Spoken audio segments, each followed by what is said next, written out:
Reuters is now reporting that Iran will be sending missiles and drones to Russia.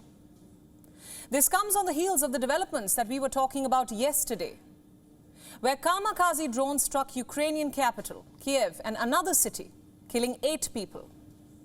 Remember, Ukraine had said that kamikaze drones that Russia had used were made in Iran, a claim that Iran had categorically denied. Now, Reuters is reporting, and I quote, "A deal was agreed on October 6th when Iran's first vice president, Mohammad Mokhber, 2 senior officials from Iran's powerful Revolutionary Guards, and an official from the Supreme National Security Council visited Moscow for talks with Russia about the delivery of the weapons." I quote again, "The Russians had asked for more drones and those Iranian ballistic missiles with improved accuracy, particularly the Fateh and the Zulfagar missiles family."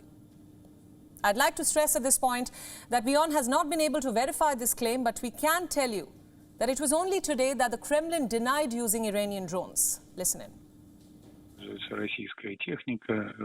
Only Russian equipment is being used. You know this, with Russian names.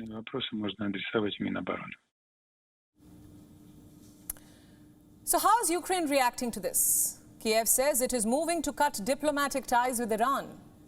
What's more, it is also sending an official note to Israel seeking immediate air defense supplies. Take a look. Tehran bears full responsibility for the destruction of relations with Ukraine. I am submitting to the President of Ukraine a proposal to break diplomatic ties with Iran. Israel has not responded to these remarks, but what's happening is extremely significant. And I will tell you why. Because this could be read as West Asia being dragged into Europe's war. So far, Israel has only condemned the Russian invasion of Ukraine. It did provide Ukraine with humanitarian relief, but that's about it. Israel or any other West Asian country has not sent weapons. And Ukraine says it's high time that Israel did. You know that Iran is a red line for Israel.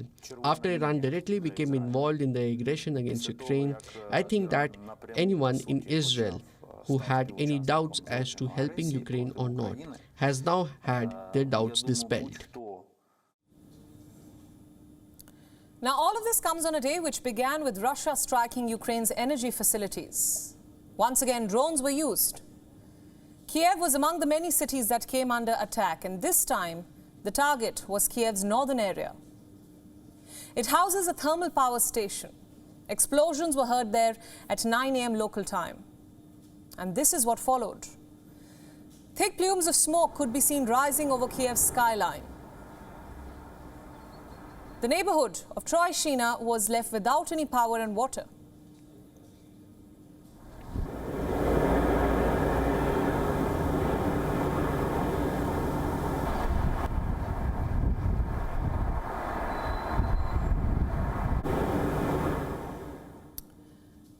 There were also attacks on Dnipro, Zaporizhia, Kharkiv, and Zhytomyr. The city's mayor says there is no light or water in Zhytomyr in particular. Just think about that, no light or water. Hospitals are being forced to run on power backup. And this is the Dnipro power station. It is among the many facilities which were attacked today. How were these attacks carried out? By missiles and drones. The US says that the repeated attacks on Ukraine demonstrate Putin's brutality. In Ukraine, President Volodymyr Zelensky says that 30% of the country's power stations have been destroyed since the 10th of October. As we speak, multiple Ukrainian towns are facing rolling blackouts. People across the country have been told to reduce their energy consumption. Many Ukrainians are buying power generators, gas burners. You see, this is not the first time that energy has come into focus in this war. We have been telling you about this for months now. The war in Ukraine has become an energy war. Look at everything that's happening in Europe, or what's happened with the Nord Stream. The West accuses Russia of leveraging energy. Russia, on the other hand, is pointing at a witch hunt. And here's something else that happened today. Denmark released its findings of the preliminary investigation of damage to the Nord Stream pipelines. The country said that the leaks were caused by a powerful explosion. And now listen in to what the Kremlin spokesperson Dmitry Peskov had to say about the investigation. This international investigation was set up inherently to put the blame on Russia. It's absurd. This is absurd. What happened in Ukraine, though, is a little different. It has little to do with weaponizing energy. It is more about urban warfare. I don't know if you've noticed, but for more than a week now, we have seen a change in Russia's approach. What I mean is that civilian infrastructure has come under heavy attack. Apartment buildings have been targeted. So have college areas, playgrounds. So is it a trick to try and build pressure on civilians? We told you about the various cities that Russia attacked today. Let me give you some numbers. Zhytomyr is a city of some 263,000 people.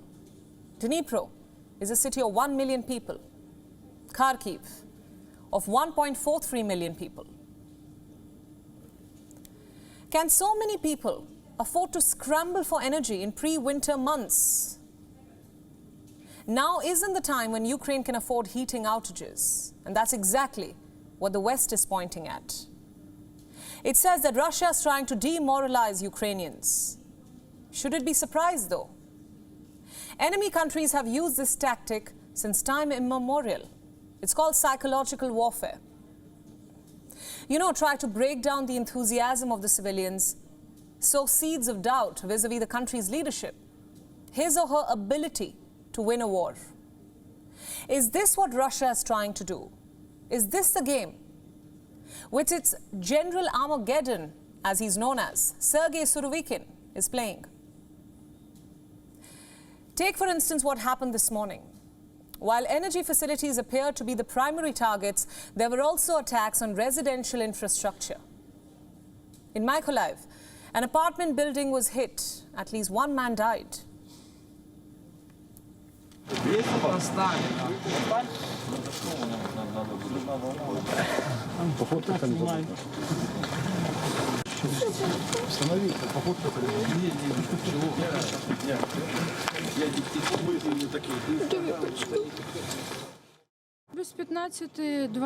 It's impossible to describe it. So much dust. We were in the basement. We crawled out through openings in the ground. Our neighbor died, unfortunately. Well, the Russians probably get pleasure from this. They get pleasure from us feeling bad. They feel pleased. I think they want us to bomb and shell their city buildings and so on. But we won't, so that we show we are different from them. So those were the voices from Ukraine as the war enters day 237. Will the coming days see more countries being dragged into the war? One that for the longest time has been seen as one of the West's making. And one for that the West alone must fight. WION World is now available in your country. Download the app now and get all the news updates on the move.